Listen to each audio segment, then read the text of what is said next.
So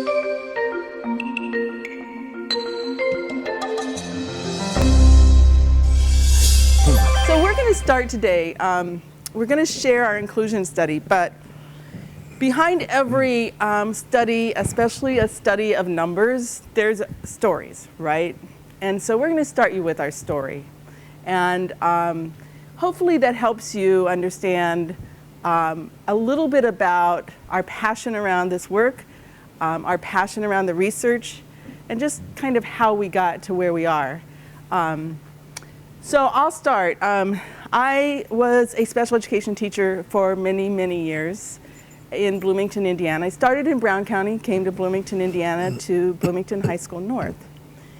When I began my teaching career, I had a classroom of students with disabilities in the LRC room. That meant that if I ever wanted a prep period, I had to go find a place for my students and basically beg that they are, right? I see heads nodding, the others experience this.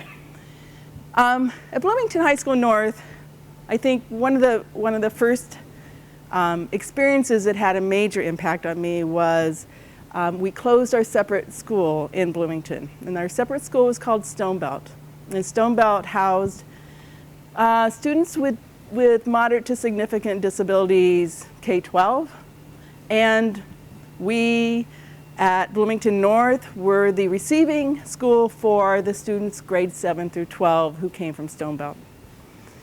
On your table, you have a document that says, "Once upon a time, I knew a handicapped principal." Denny Martin was my principal at that time. I was a brand new first-year department chair. And Denny talked about, in this paper, he talks about his fears. Well, we all had fears because it was fear of the unknown. But we didn't have as many fears as the parents did. And we had lots of meetings at Bloomington North with parents that were pretty angry meetings for fear. Fear of their safety, fear that they would be bullied, fear that they wouldn't be accepted. It was a time in my life when I was questioning whether or not they should be in our school as well. And I quickly learned that they belonged, and I quickly learned why they belonged. They belonged because they had an impact on every student at Bloomington High School North. At the same time, we had a student, her name was Trina. I always have a hard time telling this story. Trina weighed about 70 pounds. She was 16 years old. She was medically fragile. She too came to North. However, it was one of those discussions where, well, we include everyone, and everyone should be able to walk through Bloomington High School North door, but, and the but was, Trina may just be too challenging. We held a case conference. In the case conference committee decided she did not belong at North. She had too many medical issues, with two exceptions, myself and Denny Martin, the principal, who said, nope, I think she belongs. The Director of Special Education upheld that, and Trina came to North. And Trina taught us that while she couldn't speak, she couldn't move, she understood when her peer tutors were there and talking with her and laughing.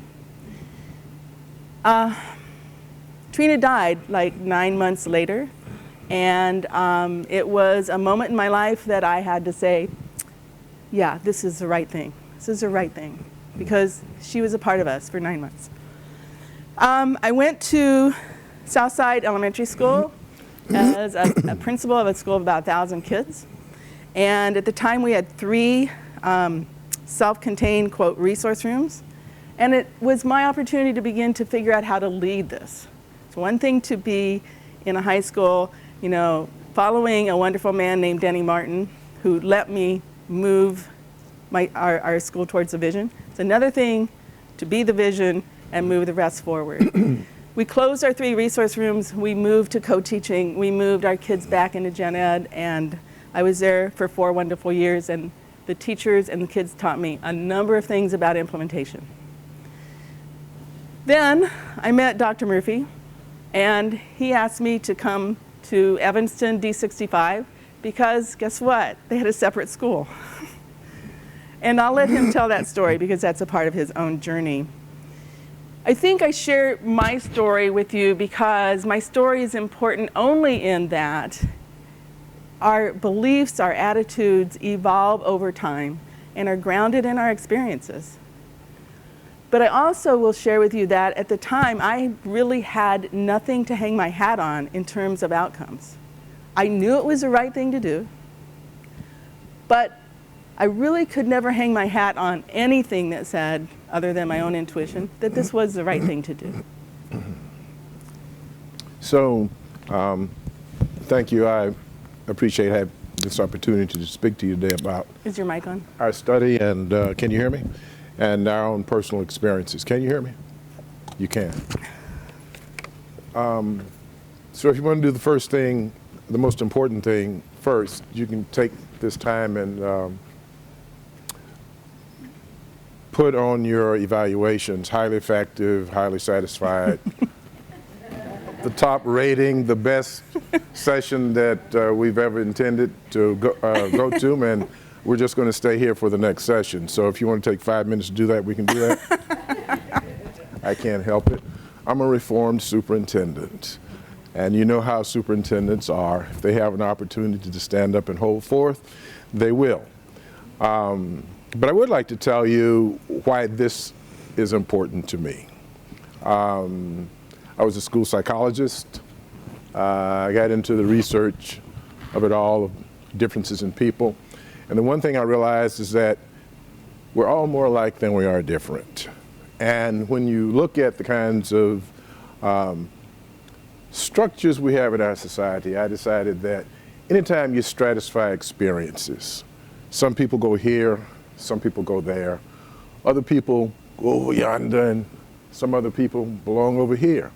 Now, whether that be classrooms or schools, whether it be different places in our communities, where some people have more access to things, to stuff, to each other than other people, all of those kinds of experiences mean that some people are going to have less than others. And if you look at what this is all about, the fact of the matter is that the humanity of us all is for us to accept each other and treat ourselves very differently than other kinds of life formed here on this earth. It's what makes us different, to be able to reach out and accept and embrace, regardless of how we have come to God's green earth. So for me, this issue of inclusion was just about that. What kind of people are we? And what will our legacy be when we leave our time here? Because I actually believe that of all the things we grapple with race, we grapple with class, we grapple with nuclear arms, we grapple with technology, we just grapple with all of these issues of society. Immigration. The one thing I think that will define us in history more than any other is how we treat those of us known as the least of us. It is what makes us different from the beasts in the field.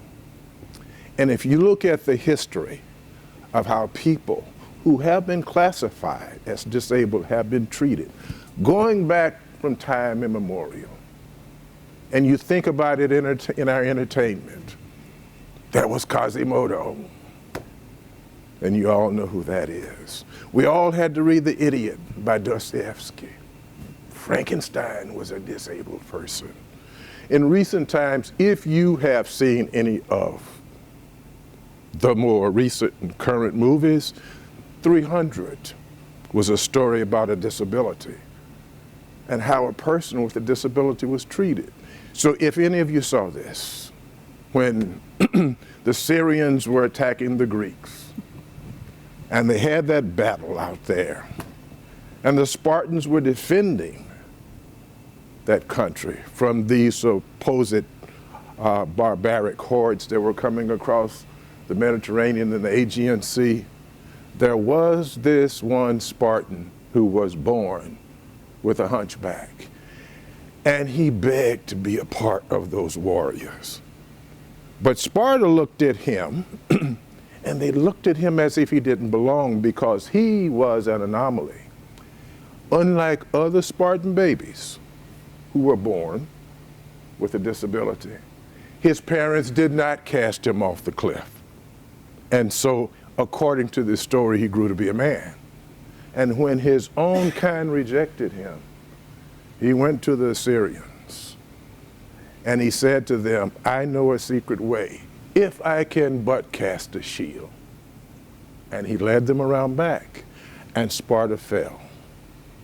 On the other hand, Athens was different, an enlightened community where all were accepted and able to experience life in their own way. And for me, I say, with this struggle we have with inclusion here today in this conference, the question is, are we going to choose to be Sparta, or are we going to choose to be Athens? Because for me, choosing to be Athens is the more excellent way. So you have to have a belief that everyone has an inalienable right to experience the feeling of community and to be all that they can be in a very human way. So in my journey, trying to pursue that ideal, it took me as a superintendent to a point where I realized that to pull children out of classrooms and place them away from their peers was not the way to go. And we implemented a full inclusion program. I brought in a consultant to help us do it, because when superintendents make this kind of a grand journey and exercise and change, sometimes they have to step back so that those who they are trying to represent and serve understand that in all of our humbleness, we realize there are some people who know more than we do about how to get things done. So in bringing someone in for this inclusion program, I can tell you this: it requires commitment. It requires a community that has to step back and say, we're ready for this. And if you can march on this journey, you will find that this could be one of the most fulfilling experiences that you have in your careers. I can talk about accomplishments and I can talk about failures. I can tell you what I will remember most is in the story of this little girl here, who we included full-time in a gen ed classroom and watched her family become part of a community rather than observers in their community, to go from looking at what was happening on the playground to being embraced on the playground, to watching students from our school come to the microphone and say, her presence in our classroom and in our school has changed us in a very beneficial way. To watch principals come to our board meeting and tell stories of children going out to play in the snow who've been included, and a little girl with Down syndrome sitting there, not able to get up, and her classmate says, what's wrong with you? Why aren't you going out with us? And her classmate looks at her and she realizes she can't tie her shoes, and she says, you can't tie your shoes. And the little girl with Down syndrome shakes her head and says no. And all the other students are running out and playing in the snow. This one student stays behind and says, well, then I'll help you. 3 days later, the other little girl was tying her shoes and running out and playing in the snow. And I have to tell you, when you hear stories like that and they begin to move you, then you understand that the most important thing that we can do is to bring our students together. Because if they learn that the least of them is just as valuable as the one who has gifts in the traditional sense, then we have a better chance of creating a community of kindness. And at the end of the day, that's much more important than any standardized test scores that anybody here could ever put together in terms of a school profile. If you ask me what the presence of schools and classrooms are, it's to make sure that our children are kind toward each other, because that's how they're able to create communities where they're all following this more excellent way. So, Dr. Gould, if you'd like to tell this story. Well, I will tell you that when I came to D65, what excited me most was that I was able to work with a superintendent who had a vision, and you heard that in this story.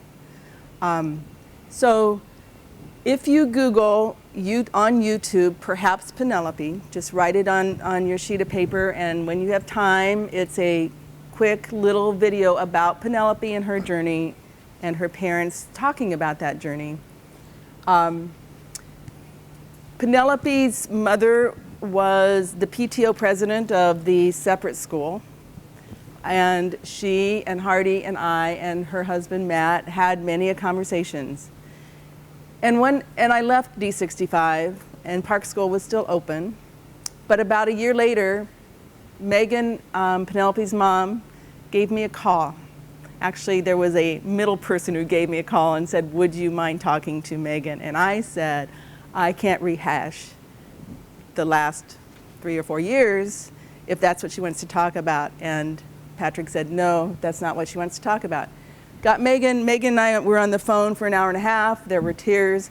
And what Megan said to me were 2 things. She said, you planted a seed. You made us think. We want Penelope in her home school in a gen ed 2nd grade, but we just don't know what it looks like. We just don't know what it looks like. Can you help us? Tell us what it will look like. Dr. Murphy arranged, people would say that he waved a magic wand and had, some direct line to heaven because he got an elevator in a school that was in the middle of a renovation. How you talk a school board into that, I don't know. And Penelope went to 2nd grade, and Penelope's journey was an amazing journey of friendship, of academic achievement, of social integration, and it's definitely a video worth watching. So, having that experience together back then, after I retired from the superintendency and began working here as a clinical professor of education, Dr. Cole and I continued our work. And those of you who know us know that we have conducted a number of large-scale studies. I mean, we've looked at teacher evaluation across the state since 2012, when the new rules came into being. We've worked with schools on their school improvement plan, and this latest effort that we've been involved in was a large-scale look at the impact of inclusion across a cohort of students throughout the state of Indiana since 2012 or thereabouts. So once we completed this other stuff, we said, you know what, let's go back and go from this one story about inclusion that we know and understand what kind of benefits it had in that one situation. And let's see what happens if we expand that and take a broader look with all of the students that we can get our hands on in the state of Indiana, and see if we can sift through that to see if inclusion makes the kind of difference for all that we see it making for Penelope and others like her in the district when I was superintendent. And that then was the genesis of this latest study. So many of you, we've worked with many of you, you've touched us in many ways. And when we are out working in the field, people will say, so how do I know this is important to do and why would we do it? Tell me the research. So what we know is that the current research until our study kind of fell into 2 buckets, right? The first bucket is, yeah, it might make a difference, but really impact's inconclusive. Can't really make a definite statement. And so even though there have been studies, and even though historically the studies have said, yeah, students with disabilities might do better academically in an inclusion setting, and maybe it's a good thing to do, it's just really inconclusive. Can't really land on anything that says definitely inclusion is important. So when you look at this past research and you start talking about what is effective or not, we know that inclusion, like anything else, depends upon the quality of instruction. That's a PGIO, as my daughter once said to me when she was a teenager, and I think she was in middle school then. Everyone in here knows what a PGIO is, right? I'd say something, and she said, well, Daddy, that's a PGIO. Then finally one day I got up enough nerve to ask her what they meant, and she said, that's a penetrating glimpse into the obvious. I didn't know it either. So. So, and then when people talk about how it is you move teaching methods that in special education are effective to general education settings, they talk about how they've not been successful. Well, another PGIO is that if you want people to do things differently, you probably ought to help them learn how to do it differently, right, before you tell them that they have to. I would call that a PGIO. And then finally, when you look at what the alternatives to inclusionary practices for addressing the academic needs of students, when you look at that, you see people talk about specialized intervention. Go back to my statement about what it means to take people, move them somewhere else, and zap them with something different. You make them different kind of people than if you provide for them something similar to what you're providing to everyone else. To me, that's another PGIO. And if you make them different kind of people by doing all these different things to them in a different place, in a different way, and you get different outcomes, that's how you end up in trouble with your subgroup analysis. There is no way you can expect them to score like the other subgroups if in fact you have them off in a different place learning to do something different. So once again, I say these are the PGIOs of what it means to provide supports and services to students with disabilities. And this research is what we all hear, right? Which is, I think it's the right thing to do, but, and then add, fill in the blank. It depends on the PD of our teachers. It depends on our teachers. It depends on the leadership in our building. It depends. And please understand, we're not here to say none of that's important, because in how you implement is important. However, the problem with the past research is that it never helped us land on a place to say that place really does matter. So the purpose of our study was very simple. We just wanted to know whether or not place made a difference with academic outcomes for students with disabilities. We chose not to look at any other variable except where the student was. So what we did was we took a single cohort of students with disabilities in Indiana, and in the third grade in 2013, that's all of them, everywhere, in every school they were, at every part of the state, in every classroom they were in. So when people say, but we're different, we could say, no, you're not, because you were part of this too. Every student who took ISTEP. Who took ISTEP. So the 1.5% students with significant disabilities are not in this, right. This study. And we had this data because we had this data share with IDOE, and it has served as a data share that we've spun a lot of different research off of. So remember what we're talking about here. We're talking about your students, okay? This is not somebody else's students. These are your students we're talking about.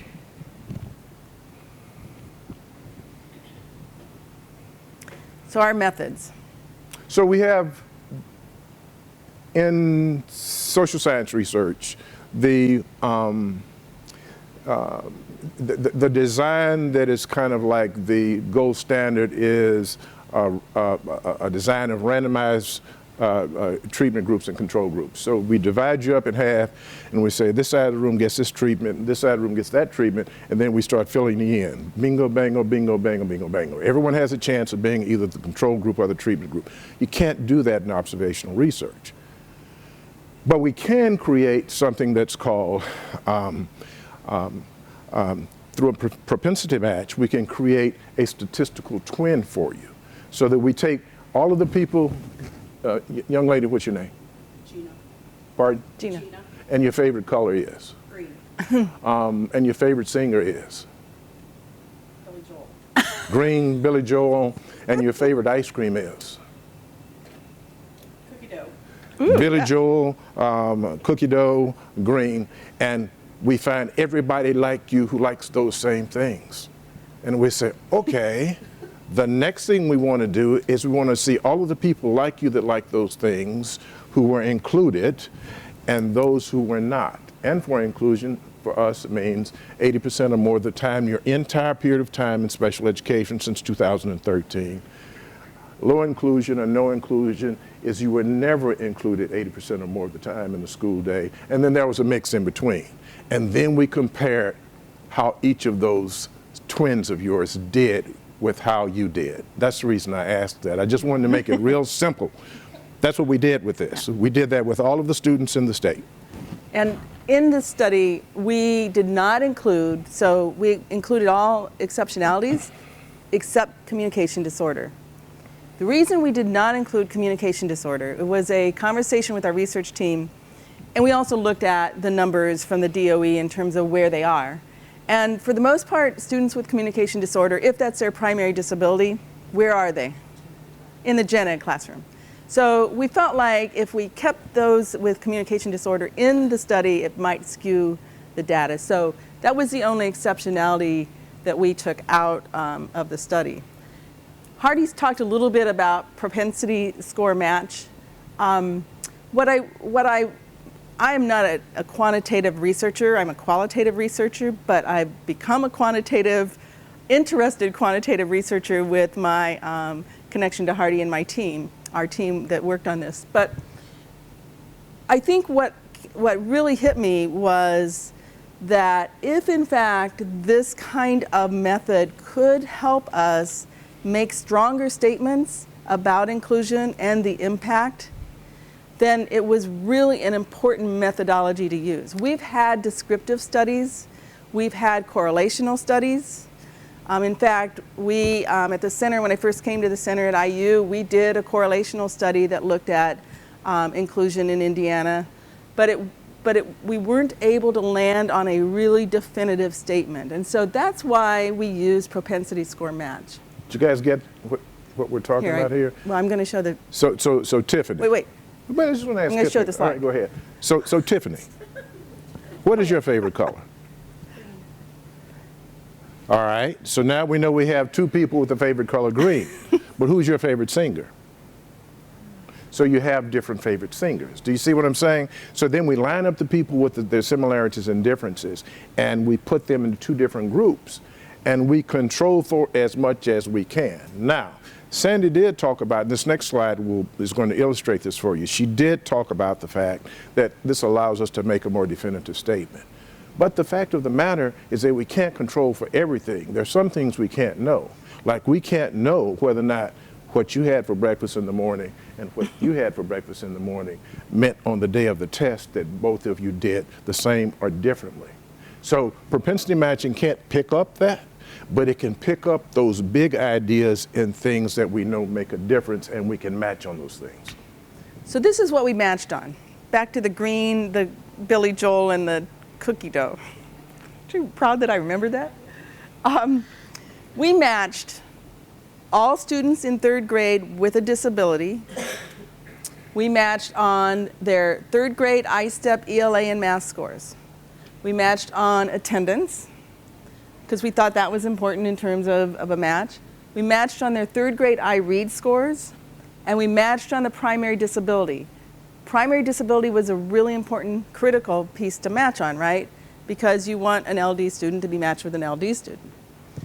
And then these were our outcome variables, and those were the only things we looked at, their ELA and math scores in 8th grade.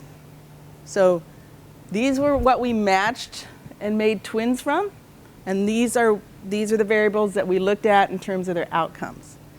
So we didn't use cookie dough and green and Billy Joel, but this does illustrate, we could, be a nice slide. This would illustrate to you what the students in high inclusion looked like, students in low and mixed inclusion looked like, and that's how we got our statistical twins. So, now what are some of the obvious things that we have going on here? You say to yourselves, well, but there's some big stuff that we don't have in that match, and that big stuff is free and reduced lunch, ELL status, yada yada. But if you're looking at everywhere in the state, in everybody's classroom in the state, that should kind of even out, right? That should kind of even out. So if you do all of that, then you say, well, what are the big things that make a difference? And so what we talked about was, What is the one thing that people will tell you about students that are sent out of the classroom a different place, out of the gen ed classroom, the things that teachers talk about that makes a difference? Well, of course, number one is behavior, but right there with behavior is what their cognitive abilities are. Are they intellectually ready? Are they more prepared? Are they on grade level? Are they below grade level? So we said we're going to take care of that, and we took care of that by matching them on the iRead scores. So you started out with students who have the same iRead scores across the continuum of iRead, and also then their iStep English Language Arts and math scores. We did that in grade 3 to say, okay, we're comparing students who are alike in their readiness everywhere in this state. So we yanked out of the equation the concern of, but we know that the students who are not included are those who do the worst academically, and that's why we have the differences for the students who are included. We made sure we were looking at students who were just at the same level of readiness as students who weren't included, and then we compared the two. So the first thing we looked at was students who were in high inclusion with students who were in low inclusion, with high inclusion as the treatment group, right? So the reason we did that was because that is the traditional way of looking at things. We're going to show you a little later, we flipped it. Because the fact of the matter is that most students are included. You have fewer students who are taken out of the regular classroom than you leave in the regular classroom. So we reversed the analysis and make inclusion the control group as well as the treatment group in the first analysis. We also compared these students with students who were sometimes included. We call that mixed inclusion. So the difference is 80% or more of the time in the gen ed classroom, their entire career, from 3rd through 8th grade, mixed was 80% or more of the time, sometimes from 3rd to 8th grade. And the last analysis, of course, or the first analysis was low inclusion is you were never included 80% or more of the time in gen ed at any point during your academic career. What's interesting is we went on the assumption in our early meetings as a research team, and we said, we kept saying inclusion is the treatment, right? And then one day, I do think it was Dr. Murphy who had this revelation. I give him credit. Thank you. It was like, so who decided inclusion was a treatment? Because back in 1974, what was the treatment? Pull out special ed programs, right? It was at that time that someone decided that students needed to be identified and given a treatment because they were lagging behind, and that treatment was special education. So after we had a little chuckle about this, it was kind of like, well, maybe then we should do an analysis that looked at inclusion as the treatment and also look at inclusion as the control. And so we flipped it. We also did it because it was just another way in our analysis to look at and hopefully confirm the findings of the treatment and control. So these are results. And we're going to show you, I'm going to talk a little bit about the tables that you have on your tables. The first thing that we found was students with placements classified as high inclusion scored better on ELA and math for every single analysis we did. In all but 2 of these analyses, the results are significant, meaning that the favorable differences for students included in general education classrooms may be attributed to their general education classroom placement. And in 22 of the 40 analyses, you'll see on the chart, those findings were highly significant. I'm going to tell you a little personal story about this. So going into this study, and Hardy and the rest of the team were good with me about this because I'm passionate about this, right? And so when you enter a research study and you're open to the possibility that you aren't going to find what you want to find, and in a quantitative analysis, there's no way that I'm going to influence the data. And so there was fear for me, and probably for all of us, it was like, so what if? What if this doesn't show what we hope it shows? So Michael Frisbee, our wonderful data man, sent the very first analysis he did with some initial numbers. And I was at a stoplight. I looked at my phone, I looked at the analysis, and I broke into tears. Because for me, being able to say that it makes a difference and that the outcomes of our study found that inclusion makes a difference was a very personal moment for me. So I'd just like to say one other thing, though.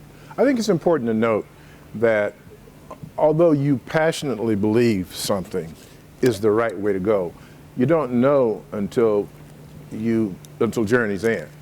So even though Dr. Cole and all of us are passionate about inclusion, what we really were open to was finding out the truth. So if in fact these results had not been what they were, even though there would have been some disappointment, because we want to make sure that researcher bias doesn't influence the outcomes, the fact of the matter is that the truth is what we were after. And it just so happened that the truth turned into something that we had faith in, something that we believed in. And we all know how important that is, to have faith in something and to have that faith confirmed. And that's what happened to us with this study. What it did for me was it allowed me to say it's not only the right thing to do, it's a civil rights issue, we have a moral obligation to do this, but now we can say it's also educationally important to do, right? And I don't know, and at least in my history, that I've always been able to put those two sentences together, or those two phrases together in a complete sentence. So, the new research, which is ours, we can now say placement matters more than all other aspects of inclusive education when considering student academic outcomes. So I mean, to go through each one of these findings, I think probably isn't what we need to do.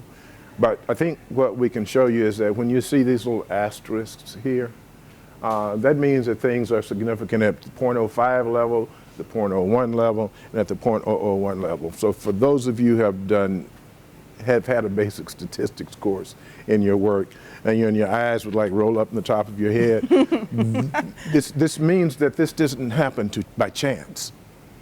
That there's something that happened very differently for those students who were included than those students who were not included, and it yielded better outcomes.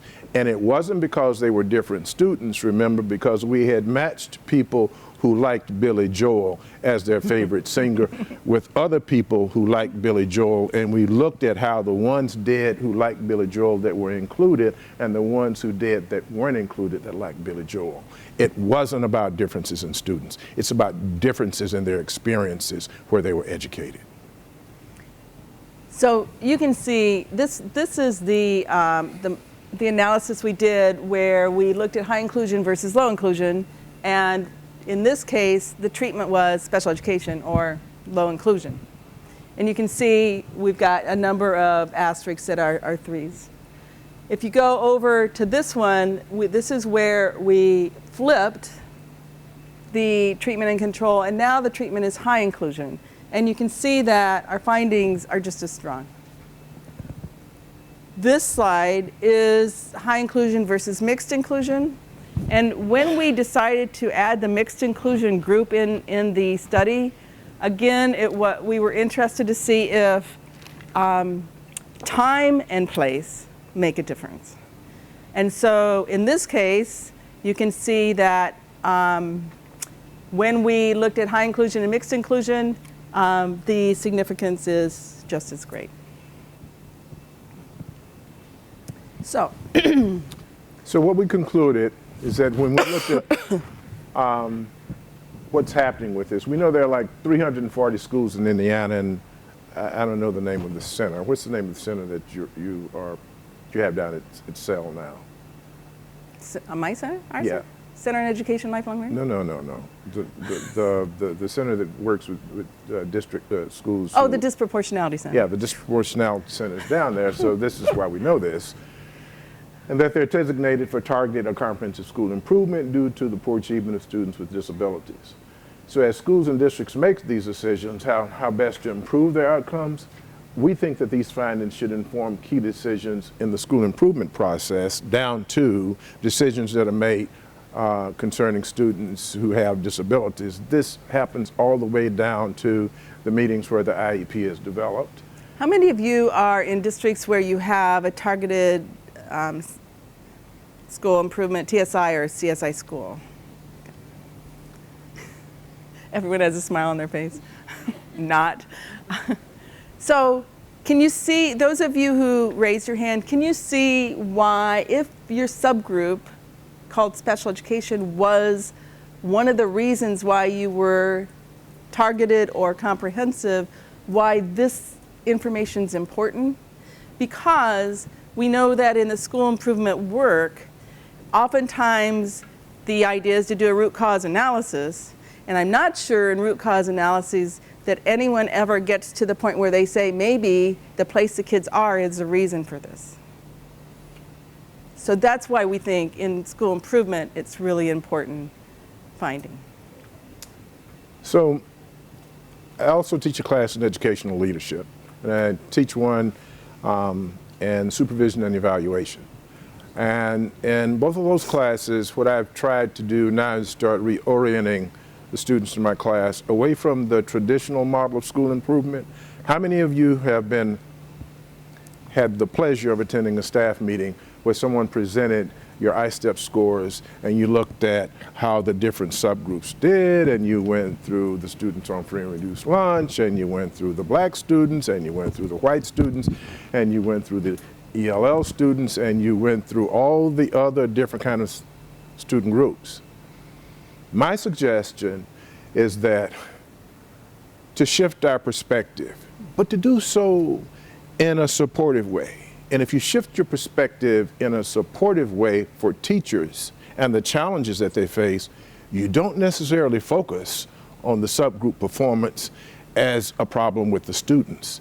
You focus on the teachers in terms of what their strengths and weaknesses are, so that you can build a sense of efficacy within them, that through success experiences, they become more confident that, yeah, I don't want you to pull Sandi out of my classroom, because I think I have a network of support that will keep me and Sandi from failing and help us both to succeed.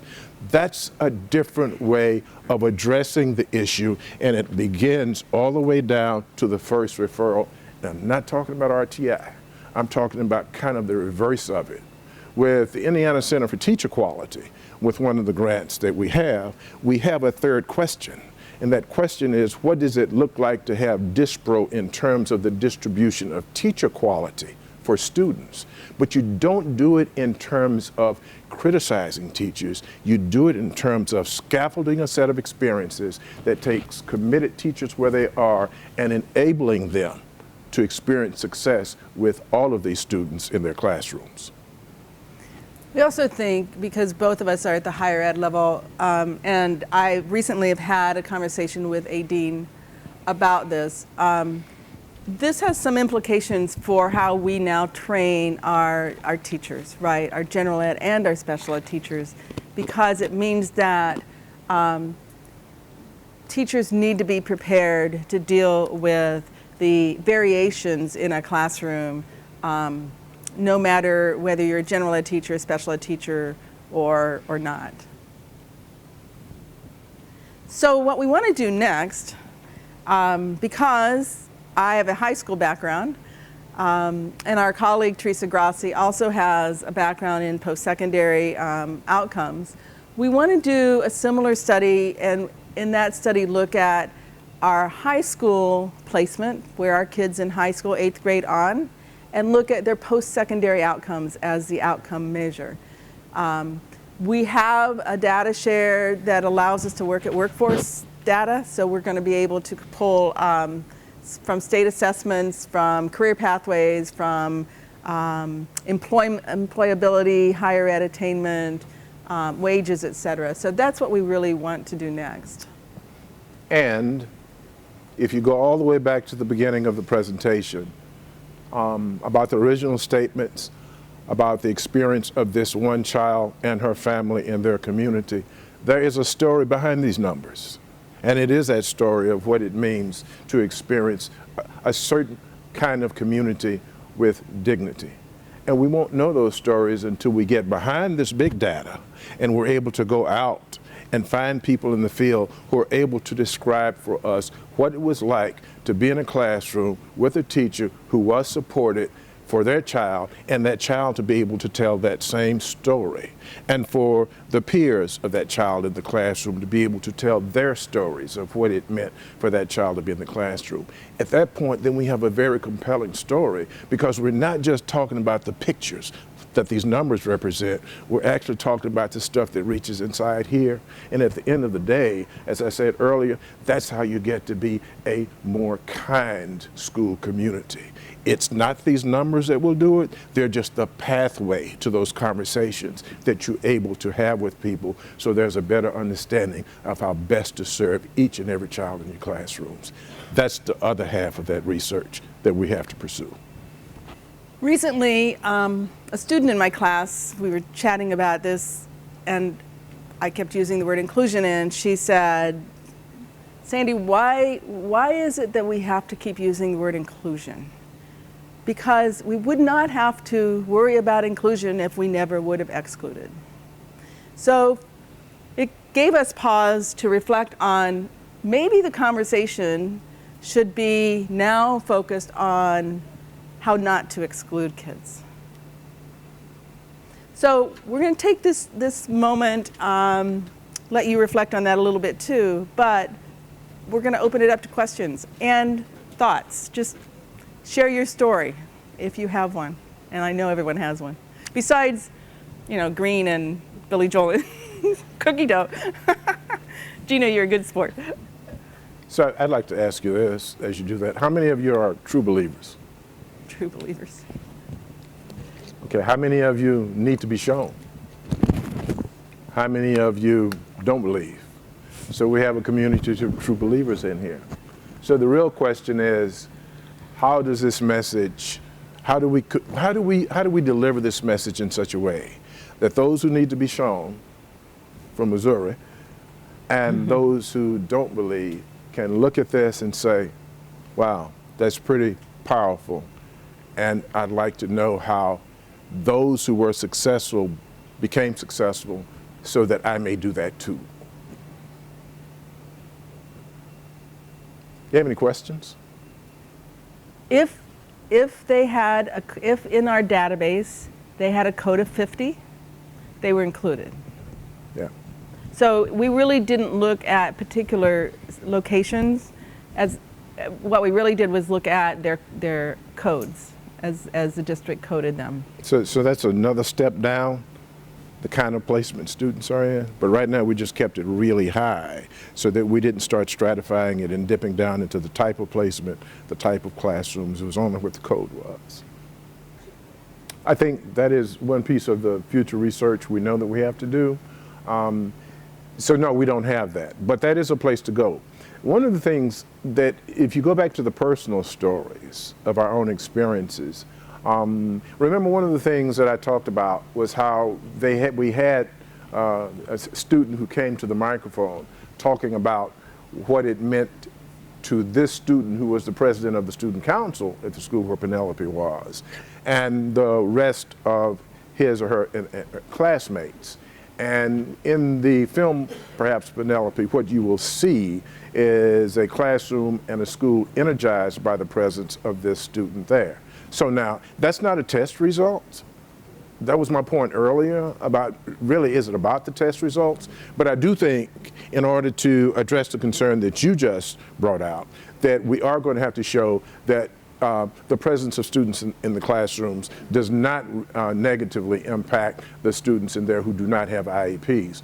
But again, if you think about it, in terms of what it is that we are wanting for children, it's a problem to solve if that happens, because if you expect for someone to be included in the classroom, then I think the point is you have to equip that teacher in that classroom in such a way that all students, in fact, thrive in the classroom.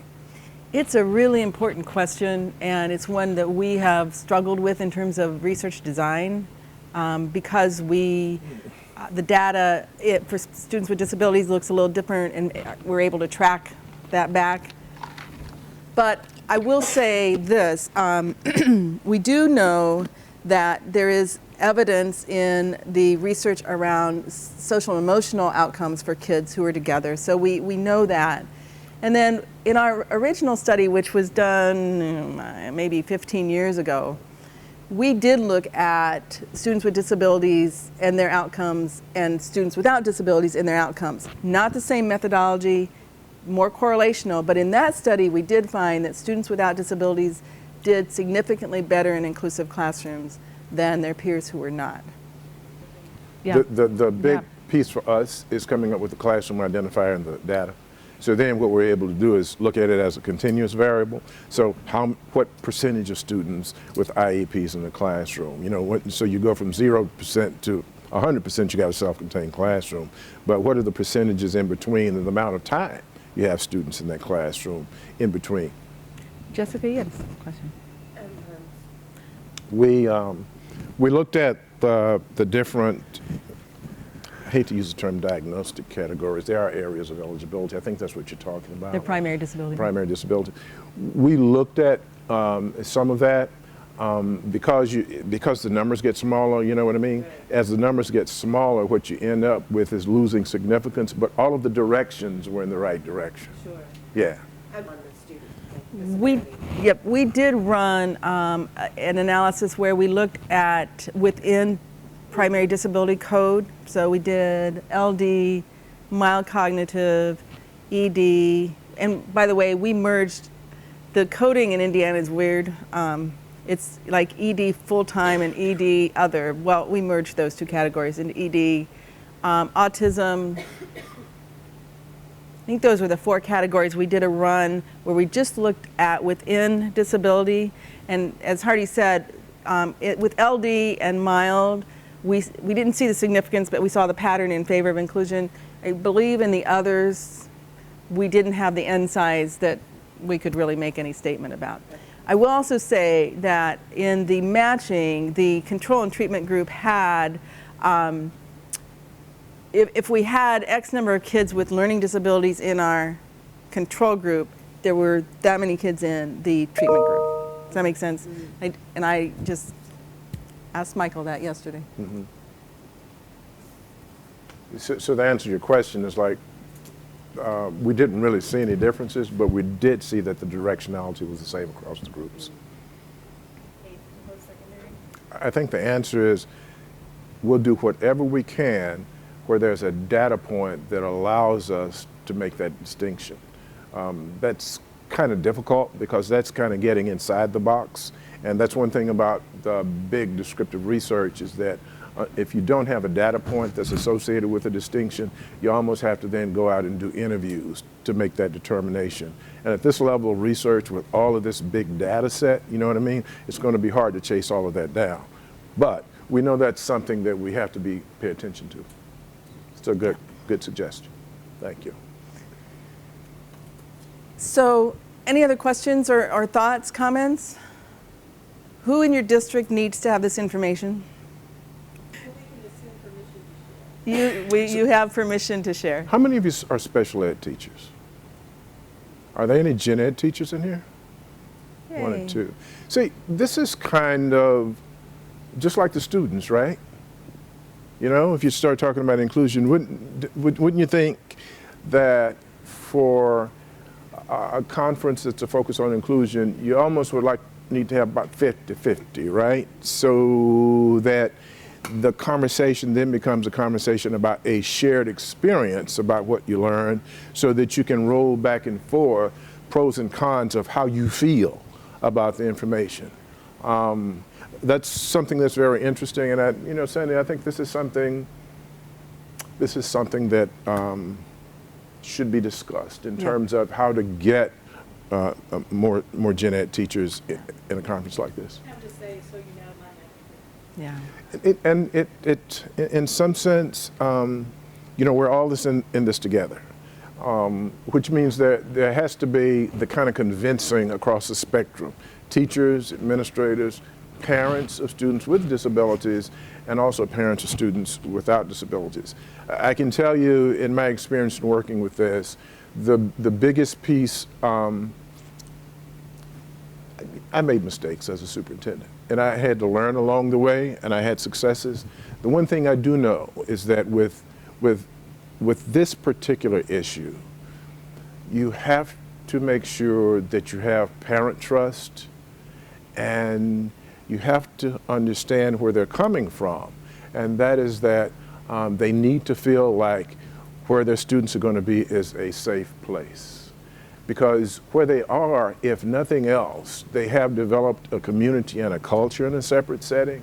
And if you go in and you're talking about dismantling that and taking that away, you have to be prepared to convince them that you have their child's best interest in mind, because with any change like that, there's a feeling of loss.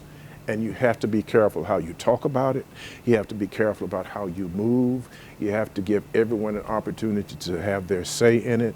And then you have to stand back and say, you have to understand you've put me in a position to lead. And I can't lead unless I'm going where you want to go. And I can't go where you want to go until you become true believers as far as this idea is concerned. We're going to leave, hopefully we're going to leave you with a video, although I don't, that's not what was on the slide. So we'll see what comes up, what YouTube video comes up. But hopefully it's appropriate. Thank you all very much. It's great to see some smiling faces that Dr. Murphy and I have had in class and other colleagues that we've worked with. So thanks for being here.